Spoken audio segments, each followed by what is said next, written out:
میری تو ساری بہار آپ سے ہے،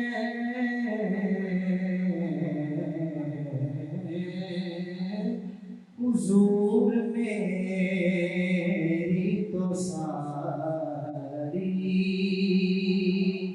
بہار آپ سے ہے، میں بے قرار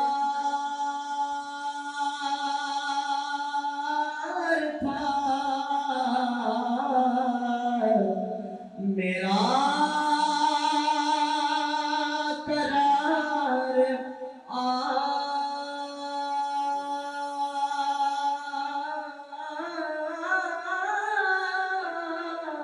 سے ہے،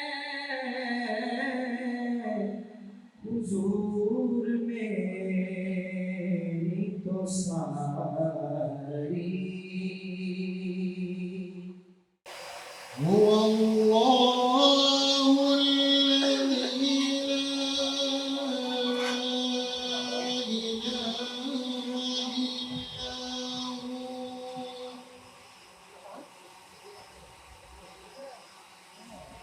عالم الغيب والشهادة هو الرحمن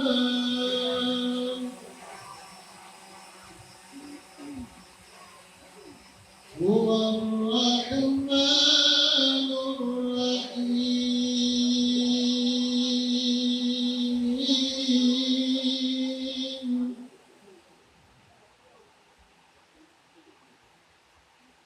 هو الله الذي لا إله إلا هو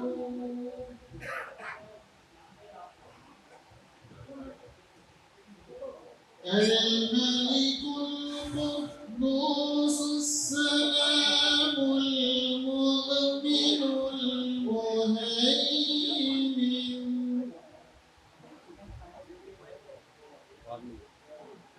المؤمن المهيمن العزيز الجبار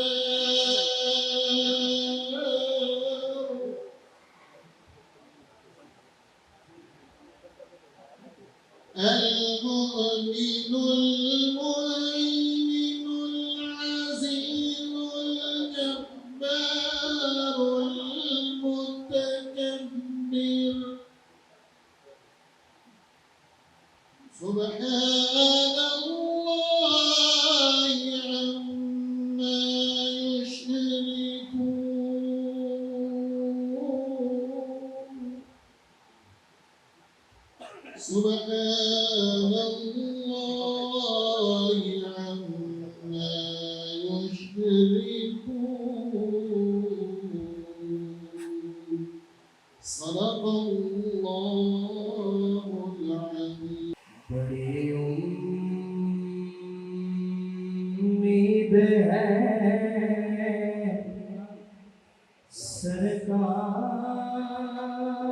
سرکار قدموں میں بلائیں گے، بڑی امید ہے سرکار قدموں میں بلائیں گے، کرم کی جب نظر ہوگی مدینے ہم بھی جائیں گے، کرم کی جب نظر ہوگی مدینے ہم بھی جائیں گے، اگر جانا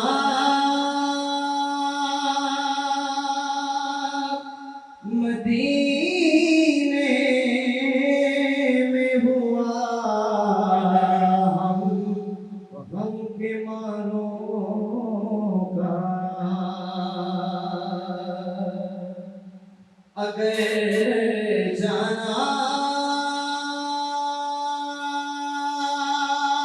ہوا مدینے میں ہم غم کے ماروں کا مکینے گنبد خضرا کو حالے دل سنائیں گے مکینے گنبد خضرا کو حالے دل سنائیں گے۔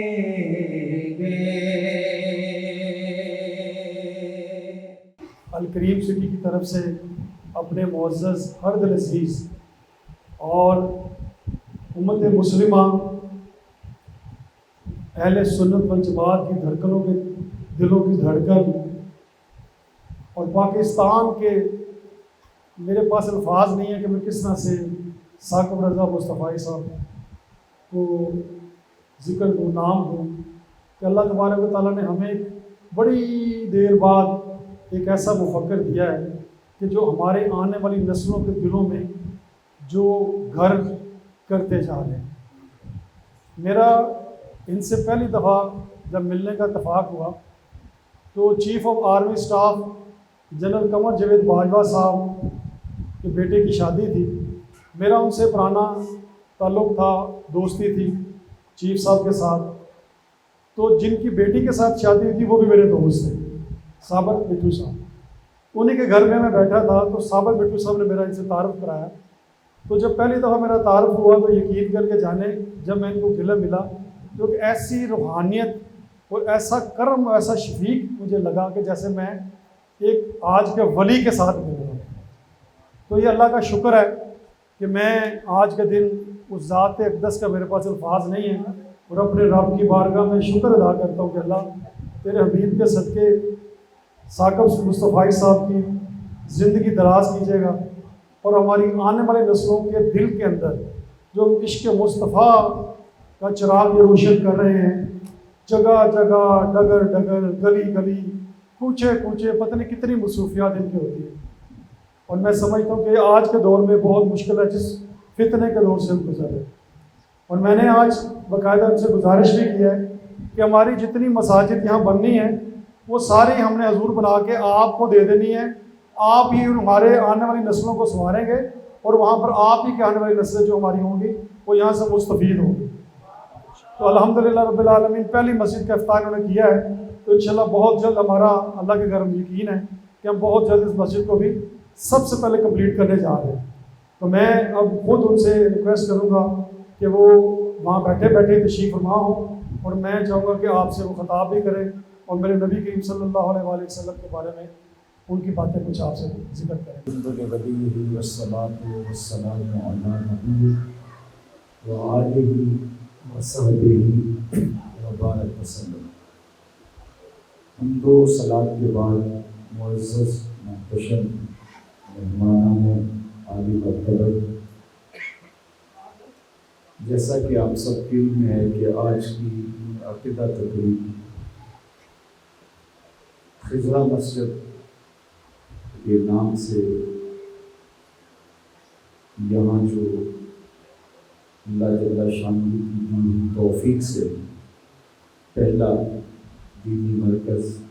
مسجد قائم پذیر ہو رہا ہے، اس کی سنگ بنیاد کا مرحلہ تکمیل پذیر ہوا، اور بارگاہ اعظمی میں بصمیم قلب دعا ہے کہ اللہ اس کو بہت جلد تعمیر کے مراحل سے گزار کے تکمیل کی منزل تک پہنچائے۔ اس مرکز کو، اس مسجد کو پورے علاقے کے لیے رشد و ہدایت کا مرکز بنائے، ہماری آنے والی نسلوں کی تربیت کی ضامن بنائے۔ اس مسجدیں کعبہ اللہ کی بیٹیاں ہیں، بنات الکعبہ، کعبہ کی بیٹیاں ہوتی ہیں، اور یہ اللہ جل شانہ نے جس دھرتی کو اس کام کے لیے مخصوص کیا ہوتا ہے وہی مسجد ہے۔ کہتے ہیں کہ جب کعبۃ اللہ کی تعمیر ہوئی تو دوران تعمیر سنگ ریزے، پتھر کے ٹکڑے، ریت کے ذرے اور بہت ساری چیزیں جو ہیں جس کا ملبہ ہوتا ہے تعمیر کے بعد، تو وہ کافی جمع ہو گیا۔ تو حضرت ابراہیم علیہ السلام نے بارگاہ عزتی میں عرض کی کہ مالک اس کا کیا کروں؟ یہ کعبۃ اللہ کی تعمیر کے ٹکڑے ہیں، سنگ ریزے ہیں، ذرے ہیں، ریت ہے، سمندر میں بہا دوں یا زمین میں دفن کر دوں یا پہاڑوں پہ پھینکا ہوں؟ تو حکم ہوا کہ ان کو جمع کرو اور ایک ڈھیر لگا دو، اس کا انتظام ہم خود کریں۔ تو وہ سارا ملبہ، وہ سنگ ریزے، وہ ریت کے ذرے، وہ پتھر کے چھوٹے چھوٹے ٹکڑے جمع کر دیے گئے۔ تو حضرت جبریل امین حاضر ہوئے تو انہوں نے اپنا پر بچھایا اور وہ سارے رنگ سنگ ریزے اور ذرے اس کے اوپر ڈال دیے۔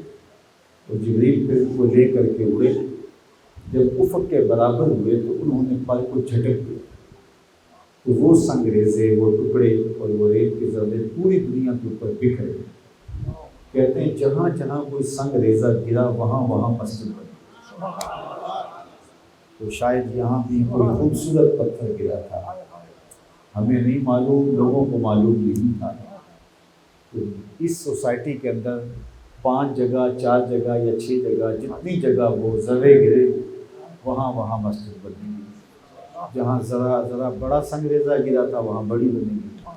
اور باقی حجم میں کم ہوں گی۔ اور یہ بیج ہے کعبۃ اللہ کا جو یہاں اگے گا، اور اس کو بنات الکعبہ مسجدوں کو کہا گیا ہے، کعبۃ اللہ کی بیٹیاں۔ اور قیامت کے دن اذا زلزلت الارض زلزالها واخرجت الارض اثقالها وقال الانسان ما لها، پہاڑ بھی روئی کے گالوں کی طرح اڑتے دکھائی دے، یہ اونچے اونچے پلازے، یہ بڑی بڑی عمارتیں، یہ زمین بوس ہو جائیں گی اور ریزہ ریزہ ہو جائے گی۔ لیکن جب قیامت قائم ہوگی تو مسجدوں کو اٹھا لیا جائے گا۔ تو یہ وہ جگہ ہیں، خیر و بقاء الارض، یہ دھرتی کی سب سے اچھی جگہ، اس لیے ہمیں فرمایا گیا کہ بازار میں دیر سے جاؤ، شر الاماکن الاسواق، سب سے بری جگہ بازار ہے، دیر سے جاؤ جلدی واپس آ جاؤ۔ اور مسجد کے بارے میں حکم دیا کہ جلدی جاؤ اور دیر سے واپس آؤ۔ تو یہ وہ جگہ ہیں کہ جو عزت کا مقام ہے، عالی نسب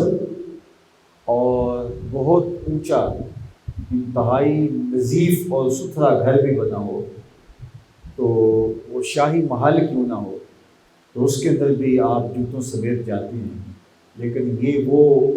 چاہے کچی مسجد کیوں نہ ہو، بادشاہ وقت بھی آئے گا تو جوتے اتار کے اندر آئے گا۔ یہ اللہ کا دربار ہے، اس کی چوکھٹ ہے اور اس کی بارگاہ ہے۔ اعلیٰ حضرت عظیم البرکت امام اہل محبت امام شاہ احمد رضا خان فاضل بریلوی علیہ رحمہ فرماتے ہیں کہ مسجد میں اتنی زور سے قدم رکھنا کہ دھمک پیدا ہو، یہ مسجد کے آداب کے منافق، کیونکہ یہ اللہ کے گھر میں آپ حاضر۔ اللہ اکبر۔ لہسن اور پیاز کھا کر کے آنے سے منع کیا گیا ہے،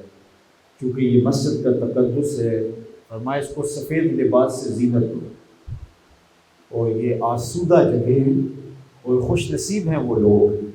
جو اللہ کے گھر کی تعمیر کریں۔ فرمایا جو شخص مسجدوں کی تعمیر کرے، ان کی دیکھ بھال کرے، ان کی آباد کاری کے لیے کوشاں ہو، اس کے ایمان کی گواہی دے دیا کرے کہ یہ شخص مسلمان ہے، یہ مومن ہے کہ جو مسجد کے لیے یہ جذبات ہے۔ فرمایا کچھ لوگ مسجدوں کی میخیں ہوتی ہیں، جس طرح لکڑی میں کیل ٹھک جاتا ہے، وہ مسجدوں کی میخیں ہوتی ہیں، ان کو ڈھونڈو گے تو مسجد میں ملیں گے۔ فرمایا کبھی وہ بیمار پڑ جائیں اور مسجد میں حاضر نہ ہو سکے، اللہ کے کچھ فرشتے ہیں جو ان کی تیمارداری کے لیے ان لوگوں کے گھروں میں جاتے ہیں۔ اور آقا کریم نے یہ بھی ارشاد فرمایا سبعۃ یظلھم اللہ تعالی فی ظلہ یوم لا ظل الا ظلہ۔ قیامت کے دن جب سورج کا رخ سیدھا ہو جائے گا، اب رخ اس کا الٹا ہے، پھر سیدھا ہو جائے گا، اب بہت بلندی پہ ہے، پھر بالکل قریب آ جائے گا، زمین میں قوت جاذبہ ہے، وہ گرمی کو جذب کرے، لیکن پھر تانبے کی زمین ہوگی، وہ اور زیادہ گرمی کو اگل رہی ہو، تو وہ بڑا سخت دن ہوگا۔ لیکن فرمایا 7 اشخاص ایسے ہیں اس دن، اس خاص دن اللہ ان کو اپنے عرش کا ٹھنڈا سایہ عطا فرمائے۔ ان کا ذکر حضور نے فرمایا۔ سب سے پہلا امام عادل و شاب نشا فی عبادت اللہ، اور تیسرا شخص وَرَجُلٌ قَلْبُهُ مُعَلَّقٌ بِالْمَسَاجِدِ، وہ شخص جس کا دل مسجدوں کے ساتھ لٹکا رہتا ہے، مسجد کی تعمیر، مسجد کی آباد کاری، مسجد کی تزئین، مسجد کی حفاظت، یہ مسجد کے ساتھ جڑا رہتا ہے، ہر وقت اس کو فکر خیال ادھر کرے۔ تو آقا کریم نے ارشاد فرمایا کل قیامت کے دن جب سورج سوا نیم پہ ہوگا اور زمین تانبے کی ہوگی اور کوئی کسی کا پرسان حال نہیں ہوگا اور لوگ جلس رہے ہوں گے اور پسینے میں شرابور ہوں گے، کوئی ٹخنوں تک، کوئی گھٹنوں تک، کوئی کمر تک، اور کسی کو پسینے کی لگام دی جائے گی، اور وہ پسینہ اس پسینے کی طرح نہیں ہوگا۔ ابن رجب حنبلی نے لکھا ہے کہ وہ اتنا گرم ہوگا، اگر اس کا ایک قطرہ اب دنیا پہ ڈال دیا جائے، پہاڑ پہ ڈال دیا جائے، پہاڑ پگھل جائے، اور بدبودار اتنا کہ اس کا ایک قطرہ اب دنیا پہ ڈال دیا جائے، انسان تو انسان رہے، جانور بھی اس کی بدبو اور تعفن سے مر جائیں، اس پسینے میں لوگ جو ہیں وہ ڈوبے ہوئے ہوں گے۔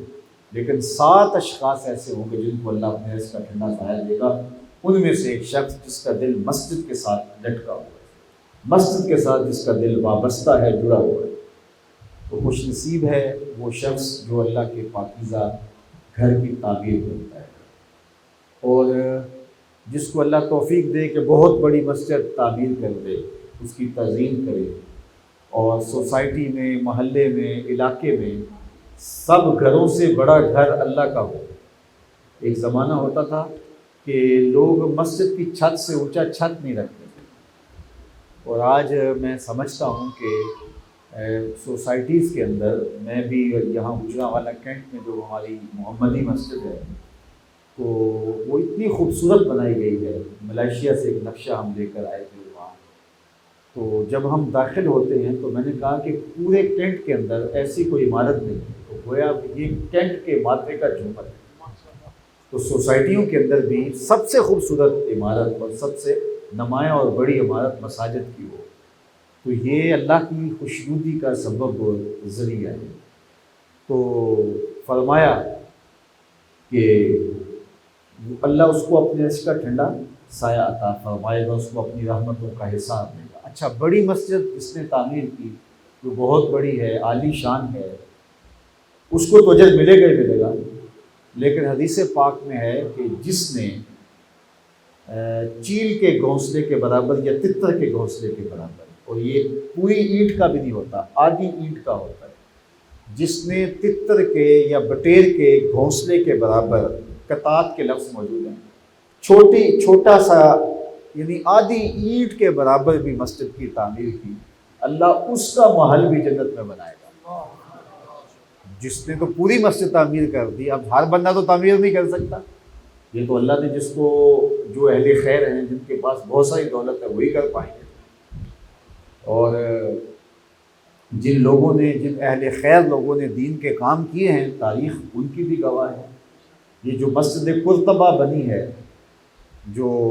اسلام کی تاریخ کی روشن مسجد ہے، 2 مرتبہ میں نے بھی وہاں حاضری دی، تو اموی حکمرانوں نے اس مسجد کو تعمیر کرنے کے لیے جو بھی فتوحات ہوتی، مال غنیمت کا 5واں حصہ مختص کیا تھا، کہ جو بھی فتوحات ہوگی 5واں حصہ اس مسجد پہ لے گا،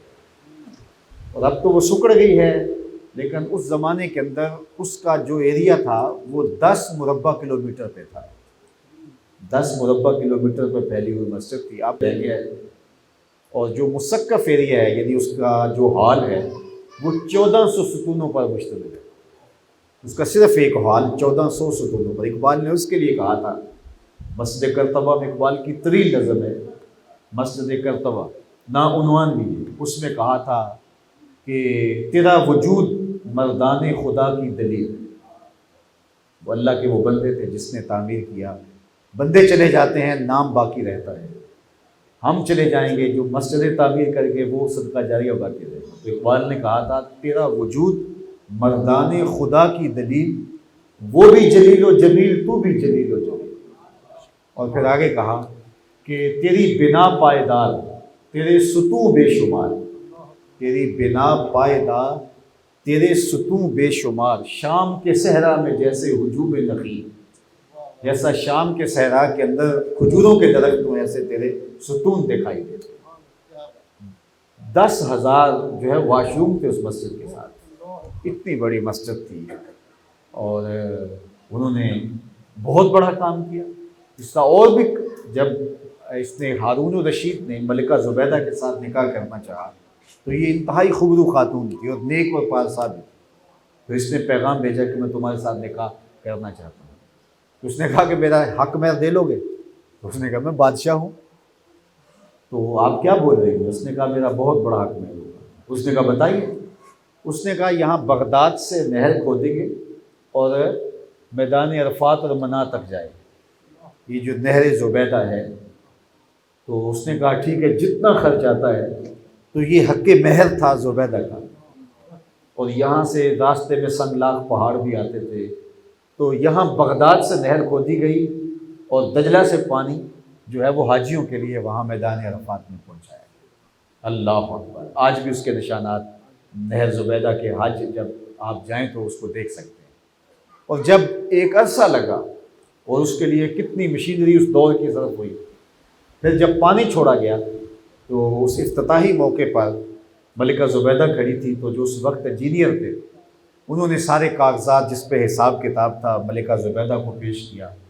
کہا کہ یہ اس کا حساب ہے۔ تو یہ تاریخ ساز جملہ ملکہ زبیدہ نے کہا تھا۔ اس نے وہ سارے کاغذ ان کے ہاتھ سے لے کر یوں پھاڑے اور اسی نہر میں پھینکتے ہوئے کہا ترکنا الحساب الی یوم الحساب، کہا اس حساب کو یوم حساب پہ چھوڑ دے۔ اللہ اکبر! تو یہ کتنے خوش نصیب لوگ ہوئے ہیں۔ تاریخ اگر ہم دیکھیں کہ لوگوں نے،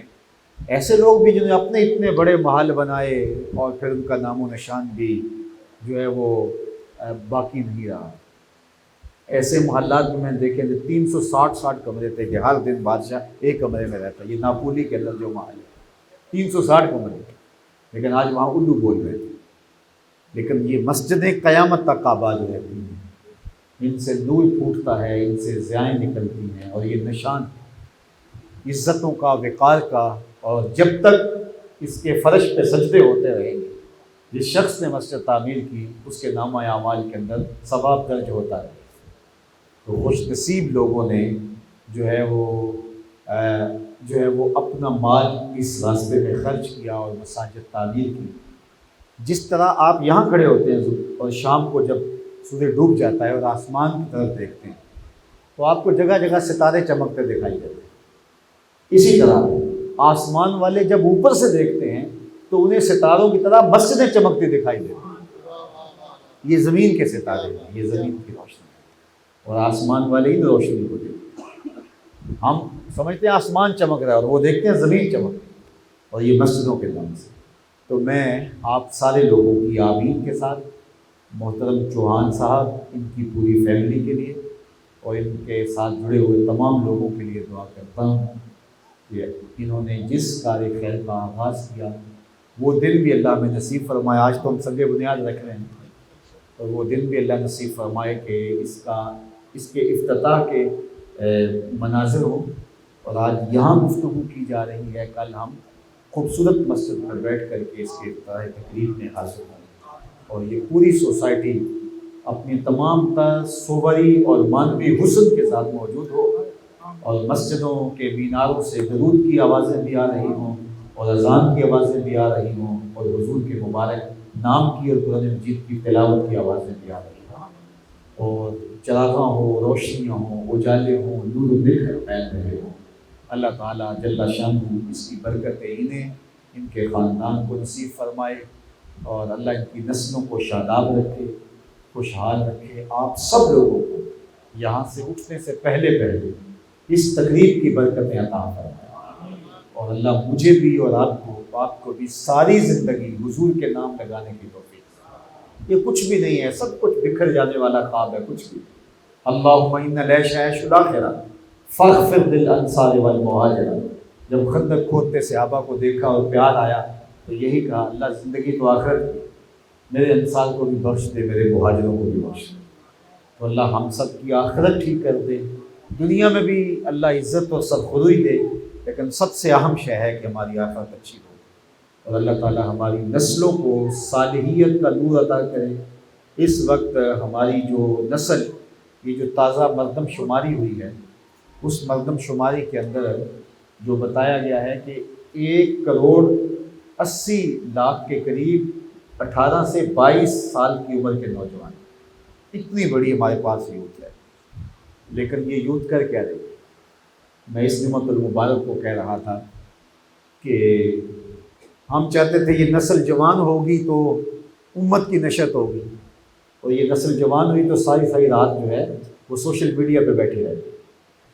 گندگی غلاظت ان کے دماغ میں بھر دی، کتنی محنت سے نسل کو پروان چڑھایا، تو آج ہم کھڑے کہاں؟ ہمارے پاس ہے کیا؟ میں نے کہا ہماری مثال تو مرغی کی طرح ہے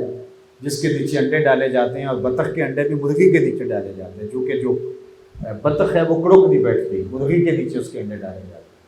تو جب بچے نکلتے ہیں تو بڑی خوش ہوتی ہے، لیکن تھوڑی دیر کے بعد وہ بچوں کو لے کر کے باہر نکلتی ہے تو آگے چھپڑ آتا ہے،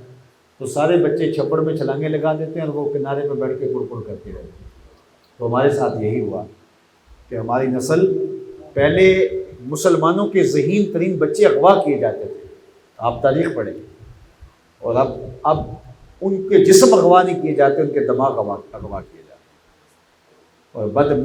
قسمتی سے ہمیں شعور ہی نہیں ہے کہ ہمارے ساتھ کیا ہو رہا ہے۔ تو آج ہمیں اپنی نسل کو سنبھالنا ہے، اور اس کے لیے مساجد میں پڑھے لکھے، سمجھدار، ذہین اور معتدل اور متوازن لوگوں کو متعین کرنا ہوگا۔ اس لیے ہم نے ادارۃ المصطفیٰ کے اندر اس وقت ہمارے پاس مرکز میں تقریباً 2,000 لوگ تعلیم حاصل کر رہے ہیں، اور پاکستان کے تمام شہروں کے اندر ہم جو ہے وہ اسلامک سینٹرز پھیلا رہے ہیں۔ اس وقت تقریباً 28 جگہوں کے اوپر جو ہے وہ یہ دینی ادارے بن چکے ہیں، اور وہاں تعلیم کا سلسلہ ہے، اور ہم میٹرک بچہ لے رہے ہیں اور اس کو درس نظامی کے ساتھ ماسٹر بھی کروا رہے ہیں، اور ہمارا خیال یہ ہے کہ ایسا بچہ نکلے دارالعلوم سے جس کی دونوں آنکھیں روشن ہوں، عصری علوم بھی جانتا ہو، دینی علوم بھی جانتا ہو، اور دور موجود کے فتنوں سے بھی آگاہ ہو کہ اس وقت ہمارے اوپر حملہ کیا ہے، تبھی تدارک کر سکے گا، دفاع کر سکے گا، اور پھر اس کا دماغ بھی روشن ہو، اس کا دل بھی روشن، صرف وہ کٹھ ملا نہ ہو بلکہ وہ درویش اور صوفی بھی ہو، تو پھر انشاءاللہ کوئی اچھا نتیجہ نکلے گا۔ تو میں چوہان صاحب کو بتا رہا تھا، اور بھی کچھ سوسائٹیز نے ہمیں بڑی بڑی مساجد، 300 کنال کی مساجد بھی ہمیں دی ہیں انشاءاللہ، اور 7 اسلامک سینٹر بھی ہمیں دیے ہیں،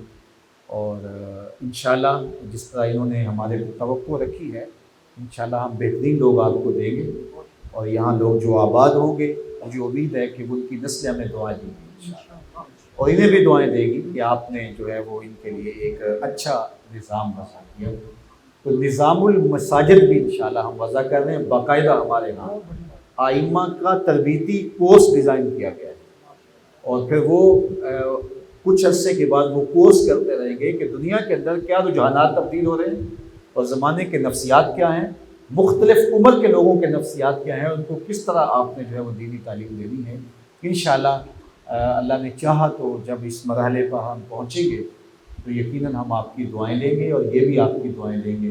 اللہ آپ کو سب کو جزائے خیر عطا فرمائے، دنیا آخرت کی بلائیاں اللہ ہم سب کی زندگی میں اتار دیں۔ وآخر دعوانا ان الحمدللہ رب العالمین، الحمدللہ رب العالمین، والصلاۃ والسلام علی اشرف الانبیاء والمرسلین۔ اللہ اٹھے ہوئے ہاتھ خالی نہ موڑے جائیں، پھیلی ہوئی جھولیاں رحمتوں سے بھر دی جائیں۔ اللہ اس سوسائٹی کو، اس ادارے کو، اللہ اس رہائشی جگہ کو روشنیوں سے، برکتوں سے، آبادیوں سے، رحمتوں سے، صوبری اور معنوی حسن سے مالا مال فرمائے، اس کو سکون، طمانینت، آرام اور راحت کا ذریعہ بنائے، اور ان مساجد کے ذریعے سے یہاں آ کر بسنے والے لوگوں کی ہدایت کے سامان نصیب فرمائے۔ ہمارے محترم چوہان صاحب اور ان کے ساتھ جڑے ہوئے تمام لوگ اور ان کی اولادوں کو شاداب رکھنا، وصلی اللہ تعالی علی النبی الامین وآلہ وصحبہ اجمعین.